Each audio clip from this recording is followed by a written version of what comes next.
کب ہوتا ہے؟ جب اللہ کی ذات پر کامل بھروسہ ہو جائے، کامل یقین ہو جائے۔ یہ بھروسے کے متعلق چند باتیں عرض کرتا ہوں۔ اللہ کی ذات پر توکل کیسا؟ کچھ لوگ اس کا الگ غلط معنی سمجھ لیتے ہیں۔ توکل کا مطلب یہ ہے کہ سب چھوڑ چھاڑ کر کے بیٹھ جاؤ، اللہ ہی سب کرنے والا ہے۔ اس کا نام بھی توکل نہیں ہے۔ اللہ کی ذات پر یقین اور توکل کا مطلب اسباب کا سہارا لینا ہے، لیکن یقین اس کی ذات سے رکھنا۔ ایسا نہیں ہے کہ گھر میں بیٹھ کر کے آپ یہ سوچیں کہ بچہ ہو جائے گا، اکیلے بیٹھے ہیں، اللہ تبارک و تعالیٰ ہے، لیکن اس نے جو اسباب بنایا ہے ان اسباب کا سہارا لینا ہوگا۔ تم گھر میں بیٹھ کر کے یہ سوچتے رہو روٹی آئے گی منہ میں چلی جائے گی، نہیں۔ روٹی کو گزرنے کے لیے جتنے اسباب کی ضرورت ہے ان اسباب کا سہارا لینا ہے، ہاتھ پیر چلاؤ، پھر اللہ کی ذات پر بھروسہ کرو۔ ایک صحابی آئے، حضور صلی اللہ علیہ وسلم سے عرض کیا میرے پاس ایک اونٹنی ہے، اس اونٹنی کو کھمبے سے باندھ کر کے اللہ پر بھروسہ کروں یا اس کو کھلا چھوڑ کر کے؟ کیونکہ کھلا چھوڑنے سے اونٹنی واپس نہیں آتی، ایک بار وہ ہاتھ سے جائے تو بھٹک جاتی ہے۔ اونٹ کے بارے میں نبی پاک صلی اللہ علیہ وسلم نے ارشاد فرمایا نہیں، اس کی رسی کو کھمبے سے باندھو اور پھر اللہ کی ذات پر بھروسہ رکھو۔ بیمار ہو گئے، بخار آیا، سردی ہے، سر میں درد ہے، پیٹ میں درد ہے، اللہ شافی کافی ہے، یقین ہے ہمیں کہ اللہ ہی شفا دے گا، لیکن اس کا مطلب یہ نہیں ہے کہ بیمار ہو کر بستر پر سوئے رہیں، مجھے اللہ پر بھروسہ ہے وہی شفا دے گا۔ وہ شفا دے گا لیکن دوا تمہیں لینی ہوگی۔ دوا لو اور پھر یہ کہو دوا تو ذریعہ ہے، حقیقت میں شفا اللہ کی طرف سے۔ یہ توکل ہے، اس کو کہتے ہیں توکل اور یقین۔ جیسے آج کے حالات میں بہت سارے لوگ دوسرے درجے کا توکل کر کے بیٹھے ہوئے ہیں۔ جب ہم یا علماء بیان کرتے ہیں کچھ نہیں ہوگا، اللہ کے اوپر سب چھوڑ دو، تو سارے لوگ شاید سب چھوڑ کر کے بیٹھے ہوئے ہیں، چاہے وہ نبی پاک کی عزت کا معاملہ ہے، چاہے اسلام کی بات آئے، چاہے قرآن کی بات آئے۔ لوگوں کو ایسا لگنے لگا ہے کہ اللہ کی ذات پر بھروسہ ہے، جو ہونا ہے وہیں سے ہوگا۔ ایسا نہیں۔ اگر اللہ کی ذات پر بھروسے کا یہی مطلب ہوتا تو 313 نہتے صحابہ کبھی بدر کے میدان میں نہیں آتے، وہ مدینے میں بیٹھ کر کے ہی کہتے اللہ پر بھروسہ ہے، اللہ فرشتوں کو اتارے گا۔ نہیں، ہاتھ پیر چلاؤ اور پھر اللہ کی ذات پر بھروسہ رکھو۔ ہاتھ پیر تمہارے سلامت ہیں تو اللہ تعالیٰ فرماتا ہے میدان میں اترو۔ یہاں تک کہ نبی مکرم صلی اللہ تعالیٰ علیہ وسلم سید الانبیاء ہیں، سید المعصومین ہیں، رسول پاک صلی اللہ تعالیٰ علیہ وسلم خود 160 کلومیٹر پیدل چل کر کے رمضان کے موقع پر بدر کے میدان میں آئے، اور سب تیاریاں ہو جانے کے بعد رات کے وقت بیٹھ کر کے دعا کرتے ہیں کہ اے اللہ، ہماری جانب سے جو کچھ کرنا تھا ہم سب کر چکے، اب کامیابی دینا تیری ذات پر ہے، اب تیری شان پر ہے، اور اگر مولا اب بھی ہمیں کامیابی نہ ملی تو اس روئے زمین پر کوئی سجدہ کرنے والا نہ رہے گا۔ دیکھو نبی پاک صلی اللہ علیہ وسلم یہی دعا مدینے میں بھی کر سکتے تھے، یہی دعا اپنے گھر میں بیٹھ کر کے بھی کر سکتے تھے، اپنی مسجد میں بھی۔ نبی پاک صلی اللہ تعالیٰ علیہ وسلم نے توکل اور یقین یہ سکھایا ہے کہ پہلے عمل کرو اور پھر رب کی ذات پر بھروسہ رکھو۔ عزیزان گرامی وقار، آج اسی کی ضرورت ہے کہ جو یہ سوچ کر کے بیٹھا ہے کہ سب کچھ ویسے ہی ہو جائے گا۔ قرآن میں مولا تعالیٰ فرماتا ہے ان اللہ لا یغیر ما بقوم حتی یغیروا ما بانفسہم، بے شک اللہ تعالیٰ اس وقت تک کسی قوم کی حالت نہیں بدلتا جب تک وہ قوم خود اپنی حالت نہیں بدلتی۔ خود تمہیں بدلنے کی فکر نہ ہو اور تم سوچتے ہو کہ دعاؤں سے ہی سب کچھ ہو جائے۔ ایک بزرگ کے بارے میں ایسی بطور مزاح یہ بیان کیا گیا تھا کہ ان کی کھیتی باڑی تھی اور بڑے شریف مولانا صاحب تھے، کھیتی باڑی کرتے تھے اور بیٹھے رہتے تھے۔ ایک گدھا آتا تھا، فصلیں چر جاتا تھا اور یہ تسبیح پڑھتے تھے، لا حول ولا قوت الا باللہ، لا حول ولا قوت الا باللہ۔ گدھا چلا جائے، گدھا چلا جائے، گدھا چلا جائے، تسبیح 100 بار۔ گدھا کہاں سے جاتا؟ وہ فصلیں خوب چرتا تھا اور چلا جاتا تھا، اور ان کی تسبیح ختم نہیں ہوتی تھی۔ گدھے کو بددعائیں بھی دے رہے ہیں اور اللہ کی تسبیح بھی پڑھ رہے ہیں بیٹھی جگہ، اللہ تعالیٰ کچھ کر دے، اس گدھا چلا جائے، یہ گدھا چلا جائے۔ کچھ نوجوان تھے، وہ دیکھتے تھے روزانہ کہ مولانا صاحب بڑے شریف ہیں، روزانہ صرف تسبیح سے ہی گدھے کو بھگا رہے ہیں، تسبیح سے ہی گدھے کو بھگا رہے ہیں۔ آدھی فصل تو وہ روز کھا گیا تھا گدھا۔ ان نوجوانوں کو رحم آیا، وہ کچھ ڈنڈے لے کر کے میدان آ گئے۔ 4-5 دن کے بعد ڈنڈے لے کر کے آئے، اور اس کے بعد پھر اس کھیتی میں چرنے والے گدھے کو جو تڑ لگایا انہوں نے، تو گدھا چیختے ہوئے جو بھاگا زخمی ہو کر، پھر کبھی نہیں آیا۔ اور وہ نوجوانوں نے آ کر کے کہا، مولانا صاحب آپ کی تسبیح اپنی جگہ پر، لیکن ڈنڈے سے جو توکل ہوتا ہے وہ اپنی جگہ پر۔ یعنی اگر آپ بیٹھی ہوئی جگہ پر ہی یہ سوچتے رہیں کہ ہماری کھیتی کوئی نہ چرے اور صرف ہم تسبیح پڑھ کر کے سب بھگا دیں، ایسا نہیں ہے۔ اللہ نے تمہیں قوت فکر بھی دیا ہے، قوت عمل بھی دیا ہے، پہلے اس کا استعمال کرو اور پھر اللہ کی ذات پر بھروسہ کرو۔ اسی کو اقبال نے کہا تھا، قوت فکر و عمل پہلے فنا ہوتی ہے جب کسی قوم کی شوکت پہ زوال آتا ہے۔ کسی بھی قوم کے اوپر زوال جو آتا ہے، وہ مفلوج ہونے کے بعد کچھ کرنا نہیں ہے، انہیں بیٹھے ہوئے کھانا ہے اور بیٹھے ہوئے سب نئے نئے کرشمے دیکھنا ہے، نئے نئے اچھمبے دیکھنا ہے بیٹھ کر کے۔ نہیں میرے عزیزو، اسلام نے تمہیں عمل کے میدان میں اتارا ہے، عمل کے میدان میں بے خوف و خطر اترو۔ نبی پاک صلی اللہ تعالیٰ علیہ وسلم کی سنتوں کو دیکھو۔ آج ان نوجوانوں سے بھی میں کہتا ہوں جو گھر میں بیٹھ کر کے توکل کر رہے ہوں یا توکل کا غلط معنی اخذ کر رہے ہوں، کہ ہمیں کیا ضرورت ہے، اللہ تبارک و تعالیٰ کی ذات پر بھروسہ ہے، رزاق وہی ہے، رزق دے گا۔ وہ جب چونٹیوں کو رزق دیتا ہے تو ہمیں کیوں نہیں دے گا؟ یقیناً تم اشرف المخلوقات تو تمہیں بھی رزق دے گا، لیکن حکم اس کا یہ ہے کہ تلاش کے لیے نکلو، تلاش کے لیے نکلو۔ ایک جگہ بیٹھ کر کے انتظار کرنا یہ نہیں ہے توکل۔ نبی پاک صلی اللہ تعالیٰ علیہ وسلم کی بارگاہ میں چلو۔ ایک دن حضرت فاطمہ کے گھر گئے، حسنین کریمین چھوٹے تھے، بھوکے تھے، رو رہے تھے۔ حضرت فاطمہ سے پوچھا کیوں رو رہے ہیں بچے؟ کہا بھوک کی وجہ سے رو رہے ہیں، گھر میں کوئی چیز نہیں ہے، فاقہ ہے۔ نبی پاک صلی اللہ تعالیٰ علیہ وسلم نے فرمایا، فاطمہ نہ گھبرا، تیرا باپ اپنے ہاتھ سے محنت کر کے لائے گا اور تیرے بچوں کو کھلائے گا۔ خود رسول پاک صلی اللہ تعالیٰ علیہ وسلم مدینے میں نکلے اور چلتے چلتے نواحِ مدینہ میں، مدینے کے خارج میں ایک باغیچہ تھا، اس میں چلے گئے۔ باغیچے کے مالک سے کہا کیا میں تیرے باغیچے میں مزدوری کروں، تو مجھے اس کی کچھ اجرت دے گا؟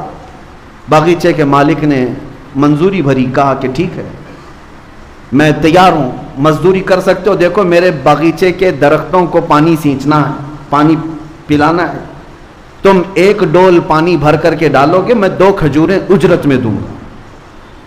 کنویں سے کھینچ کر کے 1 ڈول پانی بھرنا اور ایک درخت پر ڈالنا، اور اس کی اجرت پر صرف 2 کھجوریں۔ نبی رحمت سید العالمین طٰہٰ و یاسین، ہم غریبوں کے آقا، جن کے ہاتھ میں مولا نے سارے خزانوں کی کنجیاں تھیں، انہوں نے 2 کھجوروں کی اجرت پر یہ کام کو قبول کر لیا۔ گئے خود اپنے ہاتھ سے کنویں میں ڈول ڈالتے، پانی بھرتے، کندھوں سے اٹھاتے اور لے جا کر کے درخت کو پانی ڈال کے آتے۔ اس پر 1 ڈول پر وہ باغیچے کا مالک 2 کھجوریں دیتا تھا۔ 3 ڈول میرے آقا صلی اللہ علیہ وسلم نے ڈالے، 6 کھجوریں لی۔ چوتھا ڈول جیسی ہی کنویں میں ڈالے، رسی ٹوٹ گئی، ڈول گر گیا کنویں کے اندر، رسی الگ ہو گئی۔ اس بات پر وہ باغیچے کا مالک اتنا غصے میں آیا کہ ہاتھ اٹھا کر حضور پاک صلی اللہ علیہ وسلم کو لگا دیا، کہا تمہیں کام کا طریقہ نہیں معلوم؟ اللہ کے حبیب صلی اللہ علیہ وسلم نے اس وقت تک یہ نہیں فرمایا کہ انا حبیب اللہ، میں اللہ کا حبیب ہوں، یہ نہیں فرمایا، بلکہ نبی پاک صلی اللہ تعالیٰ علیہ وسلم عمل کے میدان میں رزق حلال کے لیے رسی کھینچتے رہے اور اس سے کہتے ہاں یہ مجھ سے رسی ٹوٹ گئی، میں کوشش کرتا ہوں بنا کر کے دے دوں۔ کسی طرح سے اس کی رسی بنا کر کے دیا اور 6 کھجوریں لے کر واپس لوٹائے۔ اپنے گھر آئے، سیدہ زہرا کے گھر بچے رو رہے تھے، 6 کھجوریں خوشی خوشی لا کر کے کھلایا۔ اس چیز کا کوئی غم نہیں کہ میں مزدوری کر کے آیا، اس چیز کا کوئی غم نہیں کہ باغیچے کے مالک نے ہاتھ اٹھایا، نہیں، میرے گھر میں حلال 6 کھجوریں آئی۔ اور جب حسنین کریمین کو کھلائے، یہ نبی پاک صلی اللہ تعالیٰ علیہ وسلم کا عمل درس امت ہے، امت کے لیے درس ہے۔ اس باغیچے کے مالک کو حضور کے جاتے ہی اندر سے بے چینی اور بے قراری شروع ہوئی کہ اتنا حسین و جمیل نوجوان میرے پاس آیا اور کام کرتے کرتے اس سے اگر رسی ٹوٹ گئی تھی تو میں نے ہاتھ اٹھا دیا، غلط کیا، اور اس بے چینی میں موجود تھا۔ بے چینی میں کوئی صاحب وہاں سے گزر رہے تھے، ان سے روتے ہوئے اس باغیچے کے مالک کو پوچھا کیا بات ہے، بے قراری کس بات کی؟ اس نے کہا ایک ایسا مرد یہاں پر آیا تھا بڑا حسین و جمیل، اور اس نے رسی سے میرے باغیچے میں ڈول پانی بھر بھر کر کے سینچا، لیکن اس سے رسی ٹوٹ گئی تو میں نے ہاتھ اٹھایا، اس کے بعد سے مجھے بے چینی ہے۔ اس آنے والے نے پوچھا بتا تو صحیح ان کا حلیہ کیا تھا؟ حلیہ بتانے والے جو بتاتے تھے، اللہ اکبر، سنتے ہی ساننے والے ہیں، وہ صحابی رسول تھے، رو پڑے، کہا نادان تجھے پتہ نہیں وہ سید الانبیاء ہیں، وہ رسول خدا تھے جن پر تو نے ہاتھ اٹھایا۔ وہ نہیں جانتا تھا، وہ پہچانتا نہیں تھا۔ اس نے کہا اتنی بڑی شخصیت پر میں نے ہاتھ اٹھایا تو اس ہاتھ کی ضرورت نہیں، تلوار لیا اور اپنے ہاتھ کو مونڈھے سے کاٹ دیا، کہا مجھے اس ہاتھ کی ضرورت نہیں۔ عزیزان گرامی وقار، حضرت شہاب الدین قلیوبی رحمۃ اللہ علیہ نے اس کو لکھا ہے۔ یہ اس لیے میں تمہارے سامنے عرض کر رہا ہوں کہ جو نوجوان اپنے گھر بیٹھ کر کے یہ سوچتے ہیں کہ سب اللہ کی طرف سے آ جائے گا، یا کبھی کاموں کو دیکھ کر کے کہتے ہیں میرے سٹیٹس کے برابر کا کام نہیں ہے، یہ میرے سٹینڈرڈ کا کام نہیں ہے، ان نوجوانوں کے لیے بہت بڑا درس ہے جو پوری کائنات کے آقا و مولا جن کے ہاتھوں میں خزانوں کی کنجیاں ہیں، وہ کسی باغیچے میں مزدوری کر کے 2 کھجوریں لا سکتے ہیں۔ اے نوجوانوں، حلال کام کو کبھی ہلکا مت سمجھنا۔ آج بھی مدینہ طیبہ میں زیارتوں پر جاؤ تو ایک باغیچہ وہاں آج بھی موجود ہے جس کی زیارات لوگ کرواتے ہیں۔ وہ ایک یہودی کا باغیچہ تھا جس میں دن بھر مولا علی کرم اللہ وجہہ الکریم مزدوری کیا کرتے تھے، اور پھر وہاں سے بھی 2 درہم یا 3 درہم اس زمانے کے اجرت پر گھر لے کر کے آتے تھے۔ وہ شیر خدا، فاتح خیبر، اسد اللہ الغالب اگر مزدوری کر کے باغیچے میں گھر چلاتے ہیں تو آج کے نوجوانوں کو کیا ہے؟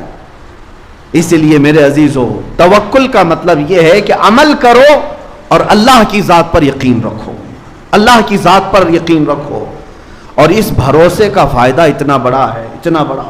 آج جو لوگ تذبذب کے شکار ہیں، کل کیا ہوگا، پرسوں کیا ہوگا، کچھ نہیں ہوگا۔ اگر تمہارا عمل بالکل اللہ اور اس کے رسول کی فرمان کے مطابق ہے تب پھر اللہ کے حوالے کر دو سارے کام۔ اب جیسے کچھ لوگوں کو گھروں میں بڑے ٹینشن ہیں، بڑے مسائل ہیں، روز ہمارے پاس یہ مسائل آتے رہتے ہیں۔ گھر میں برکت ختم ہو گئی ہے، اس کو دکھایا اس کو دکھایا تو بتاتے ہیں کہ کھڑکی یہاں نہیں ہونا چاہیے تھا، واستو پرکار سے گھر نہیں بنا ہے، ہاں پورا کچن توڑ کر کے بنانا ہے، ٹوائلٹ اٹھا کر اتر رکھنا ہے۔ میں کہتا ہوں تم اپنے گھر میں 1000 کھڑکیاں کھول لو، برکت ہوا سے نہیں آتی، برکت موسم سے نہیں آتی۔ اللہ قرآن میں فرماتا ہے ما یفتح اللہ للناس من رحمت فلا ممسک لها، اللہ جس کے لیے اپنی رحمت کھول دے اسے کوئی بند نہیں کر سکتا، وما یمسک فلا مرسل لہ، اور اللہ جس کے لیے بند کر دے کوئی اس کا دروازہ کھول نہیں سکتا۔ اللہ رب العزت قادر مطلق ہے، تمہاری کھڑکیاں ادھر ادھر ہونے سے نہیں، تم اپنا عمل صحیح کر لو گھر کے اندر۔ اور اس کے بعد میرا چیلنج ہے کوئی کھڑکی بھی نہ ہو، دروازہ بھی نہ ہو۔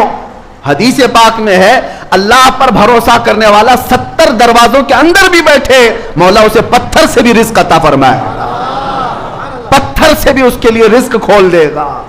اور یہ بھی حدیث پاک میں ہے اگر کوئی بندہ اللہ کی ذات پر بھروسہ کر کے اپنے آپ کو چھپانا چاہتا ہے، حضور فرماتے 70 دروازوں کے اندر بھی ہوگا مولا اس کی محبت پوری کائنات کے دلوں میں ڈالتا۔ یہ تمہارے ذریعے سے نہیں ہوتا، تمہارے توکل اور یقین سے۔ اللہ کی ذات پر یقین رکھو، یہ تمام چیزوں کے ذریعے نہ برکت آتی ہے نہ برکت جاتی ہے، تمہارے اپنے عمل کی طرف توجہ کرو، تمہارے عمل کی طرف توجہ ضروری ہے۔ اور آج ان تمام چیزوں پر تو بھروسہ ہونے لگ گیا، اللہ کی مدد پر کیوں نہیں؟ وہ صحابہ کیوں یقین رکھتے تھے جانتے ہیں؟ اس لیے کہ اللہ کی ذات پر انہیں یقین اس لیے تھا کہ اس کے ہر فرمان پر وہ عمل کی کوشش کرتے۔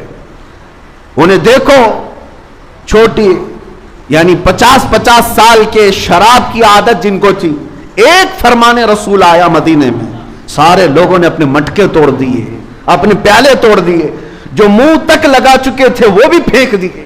نہیں، اب رسول اللہ کا فرمان آ گیا ہے. جب اس طرح کا عمل ہو اللہ اس کے رسول کے بعد پھر کچھ نہیں کرنا. پھر دیکھو اللہ کی ذات پر بھروسہ. قرآن کہتا ہے وَمَن يَتَوَكَّلْ عَلَى اللَّهِ فَهُوَ حَسْبُهُ. جو اللہ پر بھروسہ کرے اللہ اس کے لیے کافی ہے. اللہ اس کے لیے کافی ہے. وہ کہاں سے کیسے حفاظت کرتا ہے پھر دیکھنا تم. صدیق اکبر رضی اللہ تعالیٰ عنہ فرماتے ہیں غار ثور میں جب نبی پاک صلی اللہ علیہ وسلم کے ساتھ وہ موجود تھے 3 دن تک، کفار مکہ یہاں تک پہنچ گئے تھے. حضرت ابوبکر کہتے ہیں میں آسانی سے ان کی گردنیں دیکھ رہا تھا، وہ سب غار کے قریب آ گئے تھے. اگر وہ اپنے پیروں کو اٹھا دیتے، پنجوں کے بل کھڑے ہو جاتے تو ہم دونوں انہیں نظر آ جاتے، کافروں کو نظر آ جاتے. اتنے قریب تک آ گئے. تب حضرت ابوبکر صدیق کہتے ہیں مجھے گھبراہٹ ہوئی، بے چینی ہوئی کہ اگر یہ پنجوں کے بل کھڑے ہو کر کے دیکھ لیں غار میں ہم نظر آ جائیں گے. نبی پاک صلی اللہ تعالیٰ علیہ وسلم سے اس وقت انہوں نے کہا تھا اب کیا ہوگا یا رسول اللہ. تب میرے آقا صلی اللہ علیہ وسلم نے جو جملہ فرمایا اس کو قرآن میں بھی ارشاد فرمایا. مولا کہتے ہیں میرے آقا لا تحزن ان اللہ معنا. ابو بکر گھبرا مت، اللہ ہمارے ساتھ ہے. یہ جملہ ایسا ہے جو پوری زندگی گزارنے کے لیے کافی ہے. بے شک اللہ ہمارے ساتھ ہے. حضرت ابو بکر صدیق فرماتے ہیں پوری زندگی بھر اس جملے کی وجہ سے مجھے کبھی کسی طاقت سے خوف نہیں آیا، کبھی کسی طاقت سے خوف نہیں آیا. وہ زمانہ بھی یاد کریں جب آپ خلافت پر فائز تھے، ایک ہی ساتھ 3 محاذ پر لڑ رہے تھے. حضرت اسامہ بن زید کا لشکر بھی روانہ کر رہے ہیں، جو زکوٰۃ کے منکرین تھے ان سے بھی لڑ رہے ہیں، مسیلمہ کذاب جو نبوت کا جھوٹا دعویٰ کیا اس سے بھی لڑ رہے ہیں. ایک ہی موسم میں پورا مدینہ خالی ہے. حضرت عمر آ کر کے کہنے لگے حضرت ابوبکر سے کہ صدیق اکبر ایک ایک کام اسٹیپ بائی اسٹیپ کرتے ہیں یہاں، ورنہ مدینے میں کیا ہو جائے گا. حضرت ابوبکر صدیق رضی اللہ تعالیٰ عنہ فرماتے ہیں اللہ تبارک و تعالیٰ نے جو مجھے طاقت دی ہے میں اپنی عمر کے کم حصے میں ہر کام کو مکمل کرنے کے لیے اس وقت تک اترا رہوں گا چاہے مدینے والوں کے رانوں کی چمڑیاں بھی اتر جائیں. یہ توکل یقین تھا کہ اللہ تبارک و تعالیٰ میری مدد فرمائے گا. حضرت عمر کہتے ہیں اس دن مجھے اندازہ ہو گیا کہ حضرت ابوبکر کے سینے کو اللہ نے کتنا مضبوط کیا. یہی ایمان ہے میرے عزیزو، یہی توکل ہے. آؤ نبی پاک صلی اللہ تعالیٰ علیہ وسلم کے فرامین کو یقین کے ساتھ عمل کر لینا، اس کے بعد پھر زندگی کا لطف بھی کچھ اور ہوتا ہے. آپ نے دیکھا ہوگا میں سورہ بقرہ کی تفسیر برسوں سے کرتا ہے، آپ کو بھی پتہ ہے یہاں پر تفسیر بھی ہوئی. سورہ بقرہ گائے کا نام ہے نا، بقرہ گائے کو کہتے ہیں اور اس سورہ کا نام ہی گائے. واقعہ جو پیش آیا تھا بنی اسرائیل میں، ایک آدمی مالدار آدمی قتل ہو گیا تھا اور قاتل کو ڈھونڈنا تھا کون مرڈر کیا ہے. حضرت موسیٰ علیہ السلام کے پاس قوم آئی، کہا کہ اس کا قاتل کون ہے معلوم کیجئے. اللہ سے انہوں نے دعا کی تو اللہ نے فرمایا ایک گائے ذبح کرنے کے لیے کہو. کیسی گائے چاہیے تھی؟ ایسی گائے جو کسی نے پالا نہ ہو، ایسی گائے جو دیکھنے میں پیلے رنگ کی ہو، آنکھوں پر بھا جاتی ہو، خوبصورت ہو، نہ کبھی کسی کھیتی میں کام کی ہو. اس طرح کی گائے اللہ نے قرآن میں فرمایا وہ ذبح کریں اور اس کی پونچھ لے کر کے وہ مرے ہوئے آدمی کو ماریں، وہ خود زندہ ہوگا، بتائے گا اسے کون قتل کیا. یہ اللہ کا امتحان بھی تھا. ایک آدمی قتل ہوا ہے اس کو جانچنے کے لیے گائے کا کیا تعلق ہے. یہاں پر بھی میرے عزیزو یہ تعلق ڈھونڈنا تمہارے اور ہمارے کاموں میں ہو سکتا ہے، اللہ کے کاموں میں نہیں. تم یہ نہ پوچھو کہ اس کام کا اس سے کیا تعلق.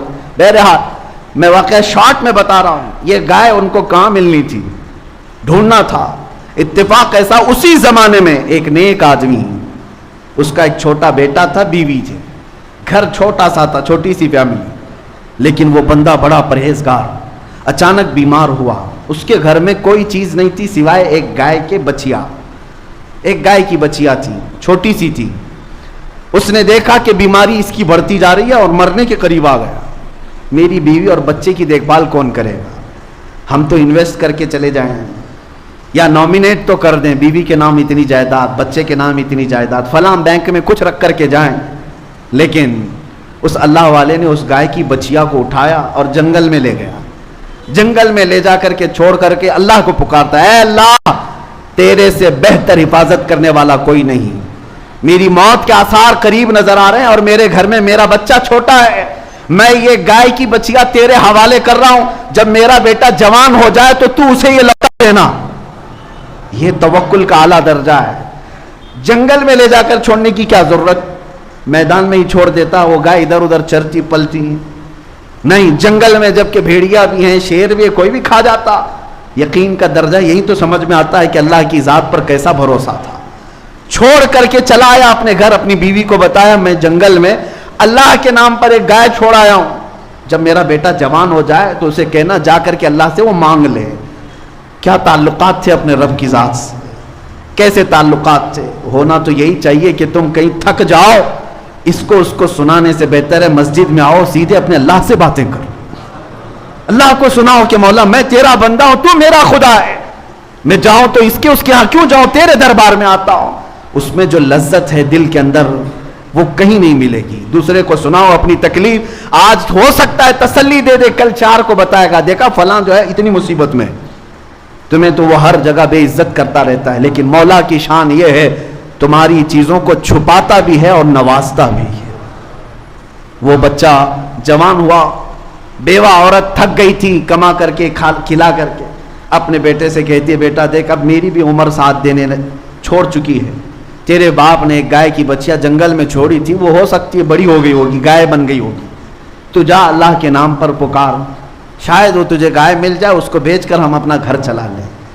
یہ نوجوان جنگل میں گیا اور پکارنے لگا یا رحمان, اے اللہ میں فلاں کا بیٹا ہوں, میرے باپ نے تیرے حوالے ایک گائے کی بچیا کی تھی اور تیری حفاظت میں چھوڑ کر گیا تھا, اب میں جوان ہو گیا ہوں, وہ گائے مجھے لوٹا دے. جنگل میں وہ پکار رہا تھا, اچانک دیکھا ایک بہت ہی صحت مند گائے اس کے سامنے آنے لگی. یہ وہی گائے تھی جو بالکل پیلے رنگ کی تھی, یہ وہی گائے تھی جو نہایت دیکھنے میں خوبصورت تھی اور نہ کسی کی پالی ہوئی تھی نہ کسی کی کھیت میں جوتی ہوئی تھی. یہ اس نوجوان کے ہاتھ میں آئی, لے آیا, ماں سے کہا گائے مل گئی, اور ماں نے کہا ٹھیک ہے جاؤ بازار میں بیچ دو اس کو. اللہ کی ذات پر ایک بندہ توکل کر کے گیا ہے, اپنے بیٹے کو اپنی گائے کی بچیا کو حوالے کر کے گیا, اور مولا بدلے میں کیا دیتا ہے لوگوں کو یقین نہیں ہے.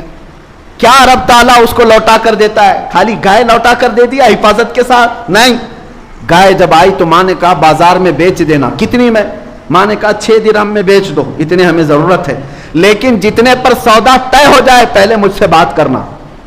وہ بازار میں گیا, 2 لوگ آئے, پوچھا کتنی قیمت ہے, کہا 6 درہم. اس لڑکے نے 6 درہم قیمت بتائی, خریداروں نے کہا نہیں ہم 12 درہم میں خریدیں گے. یہ تو پہلی مارکیٹ ہے, ڈبل میں سامنے والا خرید رہا ہے, گھٹا کر کے لیا جاتا ہے. تو نوجوان لالچ میں بیچ تو سکتا, مگر وہ ایک صالح کا بیٹا تھا, کہا میں اپنی ماں سے پہلے بات کروں گا پھر بیچوں گا. آیا, ماں سے کہا میں تو 6 میں تیار تھا لیکن سامنے والے 12 میں خریدنا چاہ رہے ہیں. ماں نے کہا ٹھیک ہے جاؤ اب 12 اس کی قیمت لگاؤ. وہ تو چلے گئے, دوسرے 2 آئے, کہا کتنے کی ہے, 12 درہم کی. انہوں نے کہا ہم 24 میں خریدیں گے, ہم 24 میں خریدیں گے یہ گائے کو. اس نے کہا نہیں میں اپنی ماں سے بات کر کے آتا ہوں. گیا اور ماں سے کہا عجب معاملہ ہے, میں 12 لگا رہا ہوں, وہ 24 مانگ رہے ہیں, 24 پہ لینا چاہ رہے ہیں. تو ماں نے کہا بیٹا اب کی بار جا قیمت مت لگا, جو آئیں گے خریدنے کے لیے ان کا ہاتھ پکڑ لینا اور پوچھنا میرے گائے کی کیا قیمت ہے تم ہی بتاؤ. ماں سمجھ چکی تھی. بیٹے نے پوچھا ایسا کیوں؟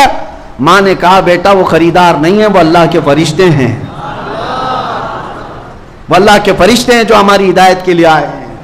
یہ گیا, اب کی بار جا کر کھڑا ہی تھا کہ پھر 2 آئے, کہا گائے کتنے کی؟ یہ گیا ان کو پکڑ لیا اور کہا آپ ہی بتاؤ میرے گائے کی قیمت کیا ہے. ان لوگوں نے کہا اے نوجوان تیری گائے 6 درہم 12 درہم کی نہیں ہے, انتظار کر, ایک جماعت ابھی یہ گائے ڈھونڈنے کے لیے آئے گی, اسے ضرورت ہے اس گائے کی. اور قیمت کیا؟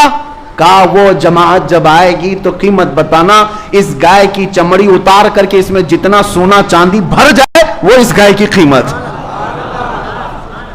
نوجوان ہکا بکا رہ گئے, کیا گائے کی یہ قیمت ہو سکتی ہے؟ انہوں نے کہا ہاں ہو سکتی ہے, اللہ جب دلانے پر آئے اس سے بھی زیادہ عطا کرے.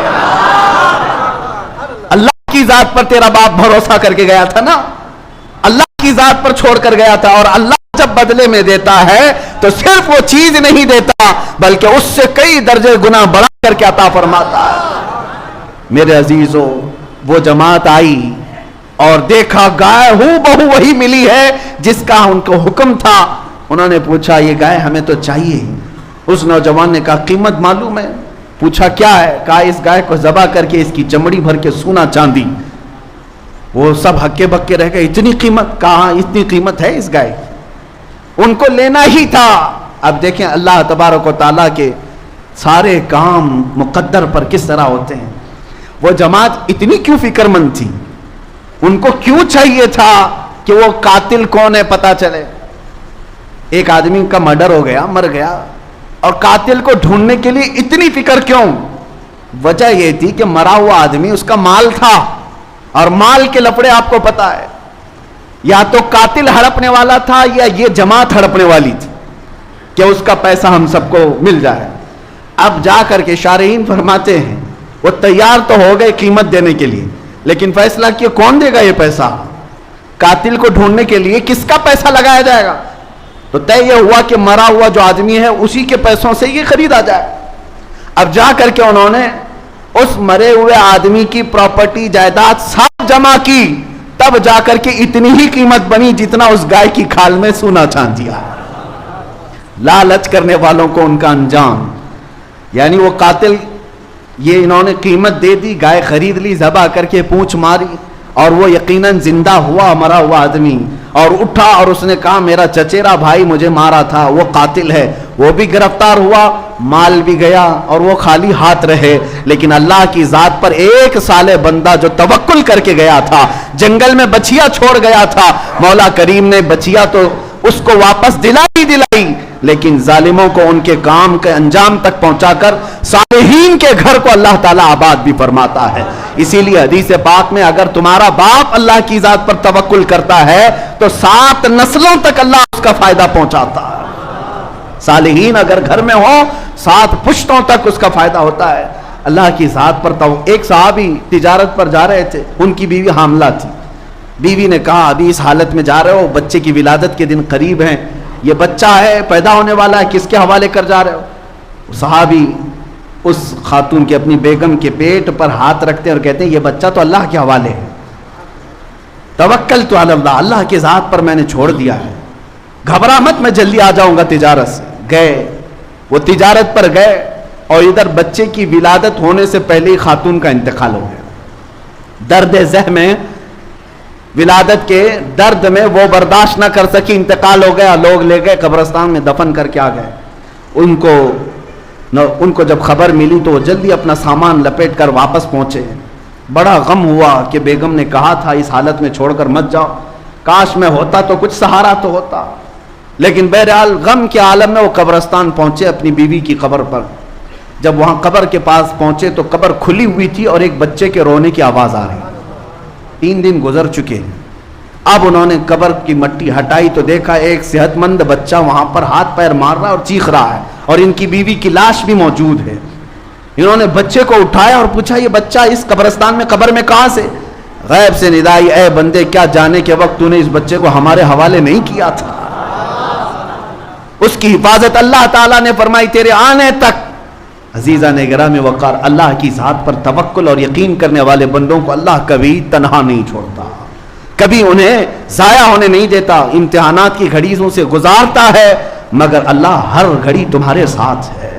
قرآن میں اللہ فرماتا ہے کان حقا علینا نصر المؤمنین، ہم نے اپنے اوپر لازم کر لیا ہے کہ ایمان والوں کی مدد کریں گے، ایمان والوں کی مدد کریں گے. تمہیں کس قدر یہاں پر فراوانی ہے تم نے کبھی اندازہ کیا؟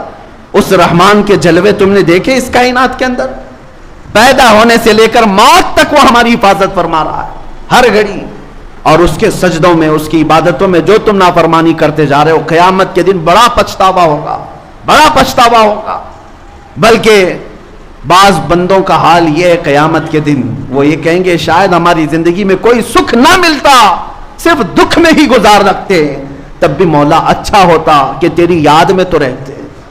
آج جو یاد نہیں کیے تھے دنیا میں وہ پچھتا رہے ہوتے ہیں قیامت کے دن. اللہ کو یاد نہیں کیے تھے وہ پچھتا رہے ہوتے ہیں. میرے پاس خالی وقت تھا میں یاد نہیں کیا، میرے پاس ٹائم تھا میں سجدہ نہیں کیا اس کی بارگاہ میں. قیامت کے دن سجدوں والوں کو دیکھ دیکھ کر کے تم رشک کر رہے ہوں گے، اللہ اللہ کرنے والے بندوں کو دیکھ کر تم رشک کر رہے ہوں گے. بلکہ قرآن میں ہے تم پوچھو گے کہ اے اللہ ایک ساتھ کے لیے ہمیں لوٹا دے، نورد ونعمل، ہم عمل کر کے آئیں گے، ایک منٹ کے لیے تو ہمیں دنیا میں لوٹا دے، ہم عمل کر کے آئیں گے، تجھے راضی کر کے آئیں گے۔ رب تعالیٰ فرماتا ہے کہ نہیں، وقت مکمل ہو چکا، تم دارالعمل سے آ چکے ہو، آج تمہارے سامنے میں یہ باتیں صرف تمہیں بیدار کرنے کے لیے کہہ رہا ہوں۔ اے نوجوانوں، تمہارے پاس اللہ نے طاقت عطا کی ہے، قوت موجود ہے، اور اس کے باوجود اگر اس کے فرامین سے اس کے فرامین سے پشت بنائی کرتے ہو اور روح گردانی کر کے بھاگتے ہو، تو میں نے دیکھا ہے، ایک کینسر ہاسپٹل میں گیا تھا، کینسر کے مریضوں کو دیکھ کر کے دعا بھی کرتے ہیں اور اللہ کی ذات پر پھر شکر بھی ہوتا ہے کہ مولا حد تک سلامت رکھا ہے۔ اس بندے کے پیچھے گردن کے پاس کوئی پھوڑی ہے، سر اٹھاؤ تو پیپ بہنے لگ جائے، کئی دنوں سے نہ موت آتی ہے نہ علاج مکمل ہوتا ہے، اس پھوڑی کی بیماری میں بڑی تکلیف میں۔ لیکن ایک جملہ مجھے یاد آتا ہے، اس آدمی کا جب عیادت کے لیے گئے تھے تو کہا کہ مولانا اتنی دعا کر دیجئے کہ میرا سر اٹھے اور ایک بار سجدہ کر لے، مجھے سجدہ کرنے کی بھی طاقت نہیں رہ گئی۔ میرے عزیزو، اس کی خواہش ہے، لیکن میں نے محسوس کیا کہ جن کے سر اللہ نے سلامت رکھے، نہ کوئی پھوڑی نہ کوئی زخم، اور سر اکڑائے ہوئے دنیا میں گھوم رہے ہیں، کل کو اگر تمہیں کوئی چیز ہو جائے ترستے رہ جاؤ گے کہ مجھے سجدہ کرنے کی طاقت بھی نہیں رہے گی، ترستے رہ جاؤ گے۔ تمہیں اندازہ نہیں ہے میرے عزیز ہو، کچھ لوگوں کو ہم نے بستر پر دیکھا ہے زبان بھی ہلنا بند ہو چکی ہوتی، زبان بھی نہیں ہل پاتی، اور ان کی شدت سے یہ خواہش ہوتی ہے زبان ہلے تو اللہ اللہ کروں، اس کے علاوہ کوئی ہے ہی نہیں ذات جو ہمیں ان تمام چیزوں سے نجات دے دے۔ اسی لیے کہا بزرگوں نے حاسبوا قبل ان تحاسبوا، اپنا حساب خود کر لو اس سے پہلے کہ تمہارا حساب شروع ہو جائے، تمہارا حساب شروع ہو جائے اس سے پہلے تم عمل میں آ جاؤ۔ اور بزرگوں نے یہ فرمایا آج پوری زندگی بھر مولا اینی ٹائم راضی ہے، اینی ٹائم کہ تو بندہ آ کر مجھ سے صلح کر لے، بندہ آ کر مجھ سے صلح کر لے، لیکن بندہ اکڑتا ہے، اسے صلح نہیں کرنا ہے۔ حضرت بہلول دانا کے متعلق یہی تو کہا گیا کہ وہ ایک چوک پر بازار میں بیٹھے ہوئے تھے، خلیفہ کا گزر ہو رہا تھا، پوچھا کیوں بیٹھے ہو بابا؟ کہا بندے مولا سے روٹھے ہوئے ہیں، ان کو راضی کر رہا ہوں، آ جاؤ، اللہ راضی ہے، جلدی آ جاؤ، کوئی میری بات نہیں سنتا۔ ایک دن قبرستان میں بیٹھے ہوئے تھے، خلیفہ نے پوچھا یہاں کیا کر رہے ہو؟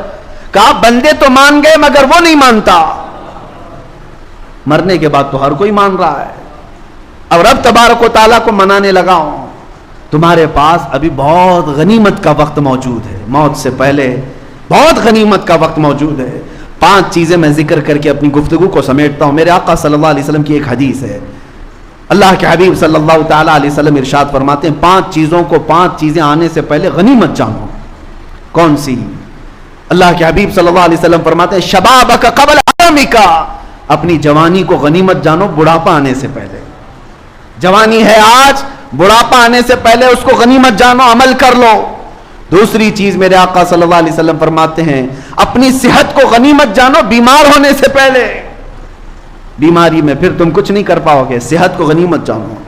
اور تیسری چیز میرے آقا فرماتے ہیں اپنی مالداری، آج کشادگی ہے، اس کو غنیمت جانو محتاج ہونے سے پہلے، فقیر ہو جاؤ گے اس کے بعد کچھ نہیں کر سکو گے۔ چوتھی چیز میرے آقا فرماتے ہیں آج ہو سکتا ہے فراغک قبل شغلک، یعنی تم فارغ الحال ہو۔ آج ان نوجوانوں سے کہتا ہوں ابھی ان کے اوپر کوئی ذمہ داریاں نہیں آئی، تمہارے مشغول ہونے سے پہلے اپنے فارغ وقت کو غنیمت جانو، اس میں بہت کچھ کر سکتے ہو، بعد میں پھر تنگیاں آئیں گی۔ ہم محسوس کرتے ہیں ذمہ داریاں کیسے بڑھتی چلی جاتی ہیں اور اس کے بعد وقت کیسے ختم ہو جاتا ہے۔ نوجوانوں کو احساس نہیں ہوتا ان کے پاس کتنا وقت باقی ہے، نہ بیوی کا نہ بچوں کا، کسی کا نہیں ہے، چھوٹے موٹے کام ہیں، لیکن اس کو یہ انجوائمنٹ میں گزار رہے ہیں، رات بھر گیم کھیلتے ہوئے، رات بھر انٹرنیٹ سرچ کرتے ہوئے تم اپنے فارغ وقت کو برباد کر رہے ہو۔ جب تم مشغول ہو جاؤ گے یہ دن یاد کرو گے وہ دن اچھے تھے، غنیمت جانو۔ 5ویں چیز جو سب سے بڑی ہے، میرے آقا صلی اللہ علیہ وسلم فرماتے ہیں جوانی کو بڑھاپے سے پہلے، صحت مندی کو بیماری سے پہلے، مالداری کو محتاجی سے پہلے، فارغ الحالی کو مشغولی سے پہلے، یہ سب اپنی جگہ پر لیکن زندگی کو غنیمت جانو موت آنے سے پہلے. ہو سکتا ہے بیماری میں کچھ کام کر لے جاؤ گے, بڑھاپے میں کچھ کام, لیکن موت آنے کے بعد تو کچھ نہیں ہو سکتا. سارے اعمال منقطع کر دیے جائیں گے, سب ختم ہو جائے گا. عزیزان گرامی وقار, اللہ تبارک و تعالیٰ نے جو تمہارے پاس وقت عطا کیا ہے, اس وقت کا استعمال کرو, یوٹیلائز کرو اس کو, اور اس کو برباد نہ کرو. میں ان نوجوانوں کو ایک درس دینا چاہوں گا جنہوں نے اپنے آپ کو ہلاک کر دیا, اپنے آپ کو برباد کیا. تمہیں حدیث پتہ ہے قیامت کے دن میدان محشر میں کتنی لوگ ہوں گے اللہ بہتر جانے. آدم علیہ السلام سے لے کر قیامت تک پیدا ہونے والا ہر ایک وہاں جمع ہوگا, اور رسول پاک صلی اللہ علیہ وسلم ارشاد فرماتے ہیں اس وقت تک کسی کو پاؤں ہٹانے کی اجازت نہیں ہوگی جب تک رحمان کا یہ سوال پورا نہیں ہوتا. اللہ تبارک و تعالیٰ کی طرف سے 5 سوالات ہوں گے, ان میں پہلا سوال کا جواب جب تک نہیں دے گا کوئی پاؤں نہیں ہٹا سکے گا. صحابہ نے پوچھا یا رسول اللہ کیا سوال ہوگا؟ حضور فرماتے رب تعالیٰ سب سے پہلے پوچھے گا میں نے تجھے جوانی دی تھی کہاں کہاں خرچہ کیا. یہ پہلا سوال ہے, اور اس سوال کا جواب دینے کے لیے لوگوں کو 500 سال لگ جائیں گے. کوئی 300 سال, کوئی 400 سال, 500 سال لگ جائیں گے. جواب دیتے رہو کہاں کہاں خرچہ کیے. آج اگر میں کھڑا ہو کر کے آپ سے پوچھوں تو گھنٹے لگ جائیں گے. پورا دن کا حساب بتاؤ, پورا دن کیا کیا کیے. تمہیں پوری زندگی کا پوچھا جا رہا ہے. اسی لیے میرے عزیزو, اپنے آپ کو جنہوں نے برباد کیا, اپنے آپ کو جنہوں نے تباہ کیا, وہ قیامت کے دن صرف اور صرف رسوائی اور ذلت کے علاوہ کچھ نہیں دیکھیں گے. آج بھی وقت ہے, اٹھو وگرنہ حشر نہ ہوگا پھر کبھی, دوڑو کہ زمانہ چال اپنی چل گیا. عزیزان گرامی وقار, مجھے یہ کچھ باتیں دہلا دیتی ہیں. تم نے اپنے آپ کو تباہ کیا, کسی کی نہیں سنی, کسی کی نہیں سنی.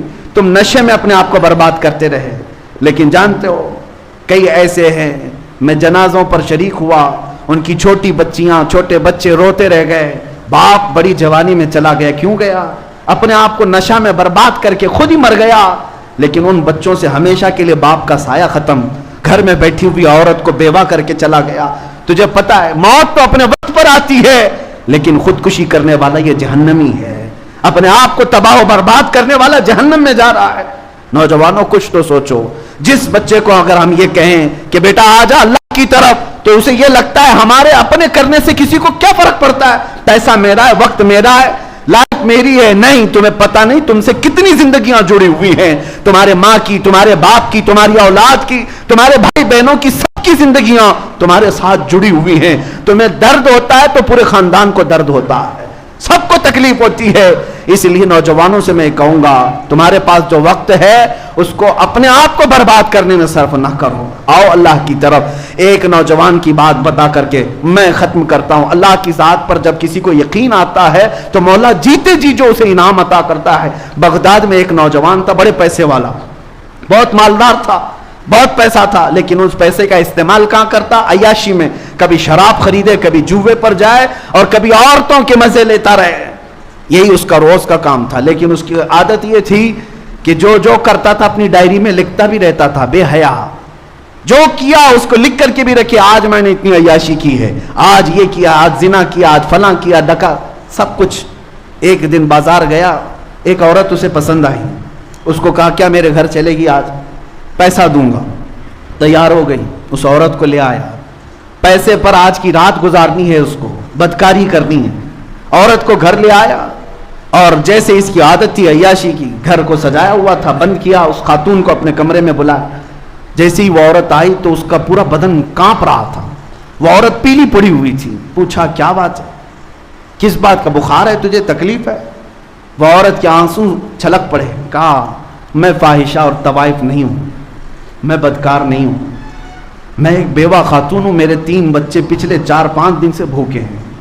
مجھے کوئی مارکیٹ میں کام بھی نہیں دیتا, میں کام کر کے بچوں کو کماؤں کھلاؤں. آج شدت بھوک کی وجہ سے بازار میں کھڑی تھی اور تو آ گیا. میں نے سوچا تیرے ساتھ چلی جاؤں, کچھ پیسہ مل جائے, بچوں کو تو کھلاؤں. لیکن جب تو اس کام کے لیے ابھار رہا ہے تو میں نے آج تک اپنا دامن صاف رکھا تھا. مجھے ڈر یہ آ رہا ہے کہ اللہ دیکھ رہا ہے, میرا رب دیکھ رہا ہے, میں اس کے سامنے بے ستر کیسے ہو جاؤں. اس خاتون کے جملے اس کے سینے پر ایسے لگنے لگے, ایسے لگنے لگے. اس نے کہا اللہ کی پناہ, جس کے گھر میں کھانے کو 4 دن سے کچھ نہیں، وہ اللہ سے اتنا ڈر رہی ہے، اور میرے گھر میں رزق کی فراوانی ہے اور پھر بھی میں اللہ سے نہیں ڈر رہا. یہ کیسی بات ہے؟ اس کا دل بدل گیا، رونے لگا کہ میں بہت بڑا نکما، بہت بڑا کمینہ، بہت بڑا گنہگار. اس خاتون سے کہا مجھے معاف کرنا، میں تیرے جسم کو چھوں گا بھی نہیں، اور تو اپنے یتیم بچوں کے لیے جتنا لے جا سکتی ہے لے جا میرے گھر سے. اس کو دیا اور رخصت کیا. گھر بند ہونے کے بعد بے چینی بڑھ گئی، بے قراری اتنی بڑی. گناہوں کی بے قراری بہت بڑی ہوتی ہے. یہ بے چینی جو داغ دھبے لگا چکی ہے انسان کو کچو کے دیتی رہتی ہے. روتا رہا. اس کے بعد اللہ سے کہتا ہے کہ اے اللہ، میں معاف کیے جانے کے قابل اگر نہیں تو آگ بھیج دے اور مجھے جلا دے، اس لیے کہ اتنے گناہ کر چکا ہوں. لیکن میرے عزیزوں، وہ مولا ہمارا خالق بھی ہے اور رحمان بھی ہے، وہ ستار بھی ہے، غفار بھی ہے. روتا رہا. اس کے بعد سوچا کہ ساتھ چھوڑ کر کے نکل جاؤں، اور گیا. وہ اپنی ڈائری اٹھایا جس میں روز کے کرتوت خود لکھتا تھا. آج پھاڑ کے پھینک دوں، اس کے بعد سے مجھے کچھ کرنا ہی نہیں، جینا ہی نہیں. جا کر کے اس نے وہ ڈائری اٹھایا، پنے پلٹ کر کے دیکھ رہا ہے تو کسی میں کچھ لکھا ہوا ہے ہی نہیں، سارے سفید ہیں. جو برسوں سے اپنے گناہ لکھ رہا تھا وہ سب صاف ہیں، کچھ نہیں ہے. وہ گھبرایا، ادھر ادھر تلاشا، اس کو کیا ہو گیا؟ غیب سے ندا آئی، جب کوئی دنیا چھوڑ کر ہمارے پاس آتا ہے، دنیا کی کتاب کو جب ہم مٹا سکتے ہیں، اس کے نام اعمال سے بھی سارے سیئات کو بدل سکتے ہیں. رب تبارک و تعالیٰ کی ذات پر جب بندہ یقین کر کے آتا ہے تو مولا اس کی پچھلی زندگیاں سب معاف کر کے اسے ایک صحیح زندگی عطا کرتا ہے. آج میں یہی دعوت دینا چاہتا ہوں، گھبراؤ مت، نا امید نہ ہو، پریشان مت ہو. اگر ہم سے خطائیں ہوئی ہیں سب چھوڑ کر کے آؤ، وہ رحمان کے دروازے ابھی کھلے ہیں. اس کا توکل کا دروازہ بہت بڑا ہے. وَمَن يَتَوَكَّلْ عَلَى اللَّهِ فَهُوَ حَسْبُهُ، جو اللہ پر بھروسہ کر لے اللہ اس کے لیے کافی ہے. قرآن کہتا ہے فَإِن تَوَلَّوْا فَقُلْ حَسْبِيَ اللَّهُ، اگر لوگ منہ پھیر لیں اے رسول آپ کہہ دیں اللہ میرے لیے کافی ہے. قرآن میں اللہ نے سکھایا حسبنا اللہ ونعم الوکیل، نعم المولا ونعم النصیر. جن لوگوں نے کہا اللہ ہمارے لیے کافی ہے، کیا ہی بہترین مددگار ہے، کیا ہی بہترین وکیل ہے. اللہ فرماتا ہے اللہ ان کی ہر بری چیز کو اچھائی میں بدل دے گا، ان کی ہر تکلیف کو اللہ تعالیٰ آسانی میں تبدیل کر دے گا. اور رب تعالیٰ کی بارگاہ میں دعا کرتا ہوں مولا کریم ہماری ٹوٹی بکھری ہوئی زندگیوں کو اچھائیوں میں تبدیل فرما دے، ہمارے سیئات کو حسنات میں تبدیل فرما دے. ہم نے اپنے پیروں پر جو کلاریاں ماری ہیں اے قدیر و جبار خدا ان زخموں کو تو سی دے. اے اللہ ہمارے گناہوں کے دھبوں کو تو صاف کر دے. مولا ہم سے اور ہماری خطاؤں سے اتنی دوری پیدا کر جتنا مشرق و مغرب کے درمیان دوریاں ہیں. اے کریم خدا رحم الراحمین، جب تو اپنے بندوں کو دھلنے پر آئے تو جنت کے غسالے سے انہیں دھل دیا کرتا ہے. اے کریم خدا جمعہ کے اس مقدس دن میں تیرے حبیب کے شہدائی تیرے دربار میں جو مانگ رہے ہیں وہ صرف اتنا کہ ہمیں پاکیزہ زندگی عطا فرما دے. اے اللہ تو اپنا خوف ہمارے سینوں میں عطا فرما. اے کریم خدا ہمیں ناجائز حرکتوں سے محفوظ کر دے، بے حیائی اور خرافات سے محفوظ کر دے. ہماری قوم کے بچے جو ہم سے بھٹکے ہوئے ہیں مولا ان سب کو تو جمال مصطفیٰ کا عاشق بنا دے. اے اللہ ان سب کے قدموں کو سنبھال لے. اے رب ذوالجلال جو نشہ میں پڑے ہوئے ان کو آزادی دے دے، جو بے حیائی میں پڑے ان کو آزادی عطا کر دے.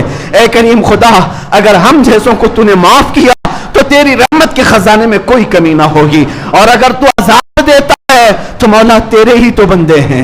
اے اللہ ہم تیرے ہی تو بندے ہیں، تجھ سے جو منہ چھپائیں تو کریں کس کے سامنے؟ کیا آپ کسی سے توقع نظر کی ہے؟ مولا تو نے فرمایا جب میرا بندہ مجھے مصیبت میں پکارتا ہے میں اس کی پکار کو سنتا ہوں. مولا دیکھ ہم سے زیادہ مصیبت میں کون ہے اور تجھ سے زیادہ رحم کرنے والا کون ہے؟ یا ارحم الراحمین، یا ارحم الراحمین، یا ارحم الراحمین اغفر ذنوبنا فانك غفار الذنوب. وصلی اللہ تعالی علی خیر خلقہ محمد وآلہ واصحابہ اجمعین برحمتک یا ارحم الراحمین.